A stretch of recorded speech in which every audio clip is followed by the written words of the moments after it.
Защо изобщо да купувате автомобил с всичките си пари?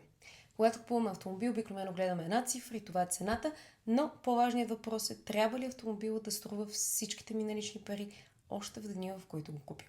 Да кажем, че имате 30 000 евро. Може да ги дадете за автомобил и на следващия ден да имате автомобил за 30 000 евро, но с 0 евро свободен капитал.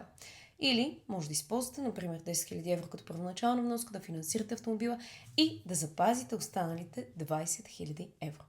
Това е основната идея на финансирането. Не купувате автомобила по-евтино, но не блокирате целия си капитал в актив, който започва да губи стойност още от момента, в който го изкарате от автосалон.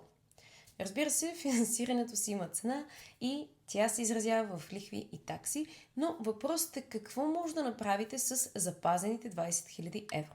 Ако имате бизнес, тези 20 000 евро могат да бъдат вложени в него и да генерират доход. Ако инвестирате, могат да останат в актив, който има потенциал да расте. А ако просто ги запазите като спестявания, има нещо, което автомобилът не може да ви даде.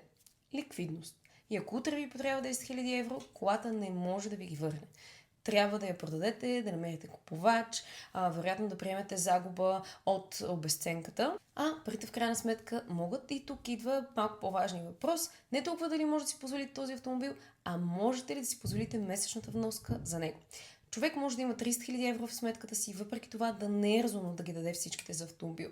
И обратно, може да няма 30 000 евро свободни, но да има стабилен доход, 10 000 евро за първоначална вноска и достатъчно спестявания, за да обслужва спокойно останалите 20 000 евро чрез финансиране. Това е причината лизингът да не трябва да се разглежда като начин да си позволите по-скъп автомобил, а като инструмент за управление на капитала. Запазете 20 000 евро свободни, вместо да ги превръщате в автомобил, разпределяте разхода във времето и получавате предвидим месечен разход, вместо един огромен разход в началото. Разбира се, ако нямате стабилен доход, нямате спестявания или месечната вноска ще ви натоварва, финансирането може да бъде много лошо решение за вас.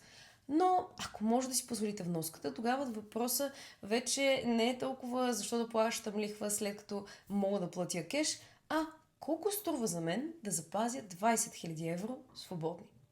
И понякога отговорът на този въпрос и тази цена си заслужават.